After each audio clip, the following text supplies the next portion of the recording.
The Detroit Lions need quite a bit on defense. They need 3 positions really that will help take this team over the top. We addressed the linebacker position with Jack Campbell last year. I think he did pretty good to be a rookie. And he's going to be a solid foundational piece. Alex Anzalone does what he does. Derrick Barnes was able to come alive as well. Then we addressed the secondary, which was our weakest point in coming out of the 2022 season. But then we lose Emmanuel Mosley. And then, we are behind the 8 ball when it comes to the secondary. So we have to address that, whether it's in the draft or free agency. And now there's another need as well. The Detroit Lions, Brad Holmes, which I am not going to pull any punches. You guys know me better than that. He has to address this defensive line in this order. It's got to be defensive line, whether it's defensive end and or defensive tackle, and then we have to drift to the secondary, which he will. He's going to address both of these positions. It's just a matter of where and how and the talent that he brings in. So my question to you is, who would you want to see as far as a defensive player? Because that's where all my focus is at. We traded for an offensive player who may or may not be on this team come 2024 in Donovan Peoples-Jones. He's got a tremendous upside, and we really could have essentially the same wide receiver core, right? But we're going to talk about that. We got a lot of offseason material to make, and we have plenty of time to do that. But just for the sake of this video, we're going to talk about defensive ends and who would you like to see. I have been patiently waiting. You guys criticize me with the Jameson Williams reaction. Now you see why. Jahmyr Gibbs, I don't have a problem with. Listen, I don't have a problem with any of it. I did at the time when it came to Jameson Williams, knowing our defense was historically bad. Okay, no, that was actually with Jameson Williams, who is an offensive player. It was historically bad. He tried to, I will give Brad his kudos. He did address C.J. Gardner-Johnson, Brian Branch, Emmanuel Mosley, Cam Sutton. I mean, he attacked that secondary. And then the injury bug attacked us. But now it's time for Brad Holmes to attack this defensive line point blank, period. And no, I'm not talking about Broderick Martin, who, by the way, better play this year. So focusing on defensive, I'm going to focus on defensive end because we have the 3rd round talent, Broderick Martin. Oh, yeah. You thought I forgot about it? No, sir. No way. All right. So I got a question for you. The Lions are projected.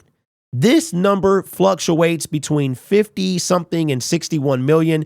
This is the highest that I've seen it. The Detroit Lions are projected by Spot Track to have the 7th most draft or cap space heading into 2024, which is coming up. The new league week is in 6 weeks.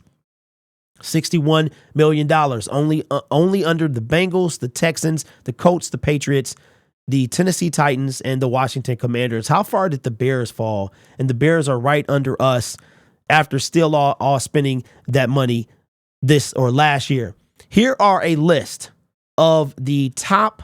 What I did was linebacker, outside linebacker, because I feel like that the Detroit Lions are going to go the way of a outside linebacker pass rusher. That's what I think they're going to do.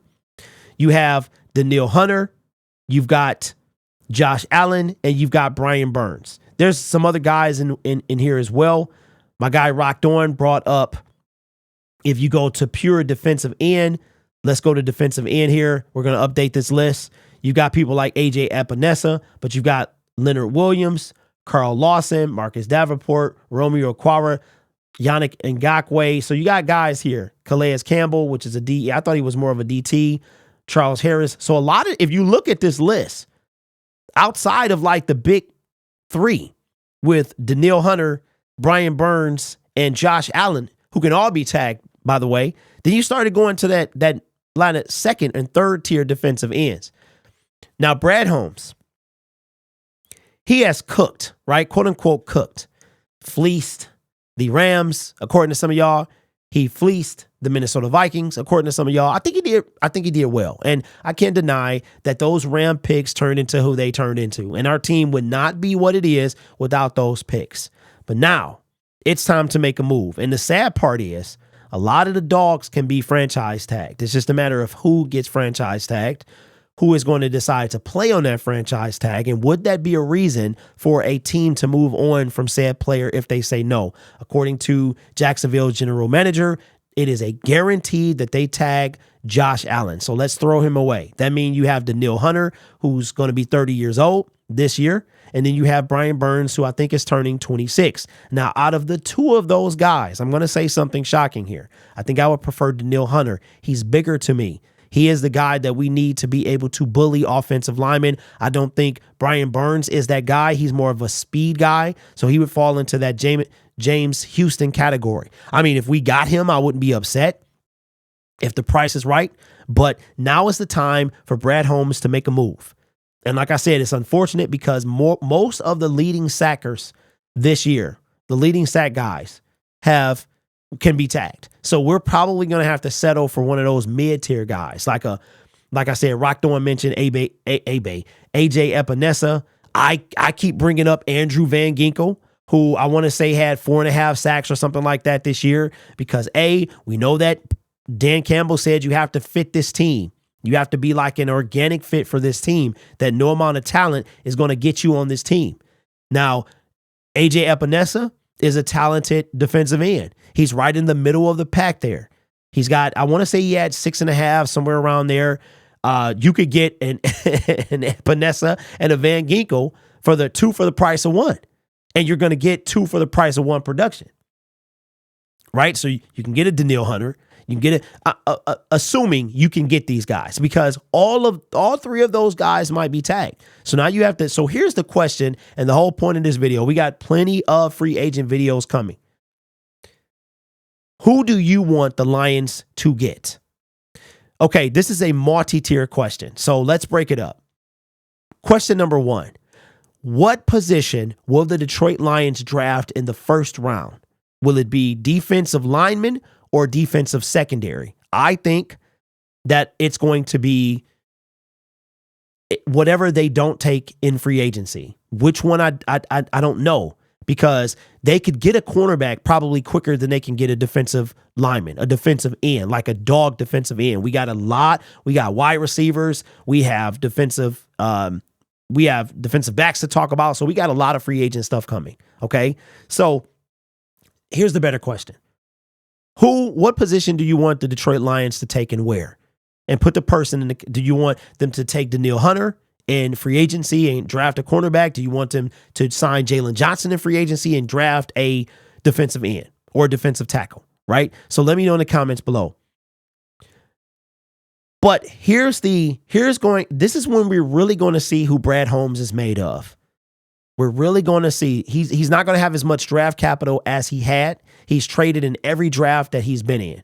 Traded up, traded down, and that's going to happen this draft as well. Will it happen in the first round? Is he going to trade down from 29? He did it before. He put 32 and 34 together and came up and got Jamison Williams, so I wouldn't be surprised if he does that either. But this, to me, is going to be Brad Holmes' absolute most defining offseason, including free agency and the draft. Who do I want them to get? My number 1 target is Josh Allen. Probably not going to happen. I would be perfectly fine with Danielle Hunter. And after that, I think I skip Brian Burns. I really do. Maybe I try to get the 2 for 1 at that point. Maybe I try to get the 2 for 1 at that point, but it all depends on what the price point of all of these guys. But Brad Holmes is going to have to open that wallet. He's going to have to do something. But I'm eager to know your thoughts in the comments below, so do that. And also consider subscribing to the YouTube channel, Blazing Through the 1900s. We are on our way to 20,000 subscribers, and we have about 10 days to get there before the Super Bowl. So consider subscribing to the YouTube channel. We make content all off season, whether or not we're destroyed or not, that we're not in the Super Bowl. And yes, I am absolutely destroyed. It's taken everything I have to make content for you guys, but I realize that I am not alone. You guys are here with me. We're all in pain together. So we are grieving, and this is the way we're getting through it, right? So leave your comments in the comments below. If this is not your first time here, consider subscribing to the channel, and I will catch you guys in the next video. You guys are awesome. Take care of yourself and each other. And as always, go Lions.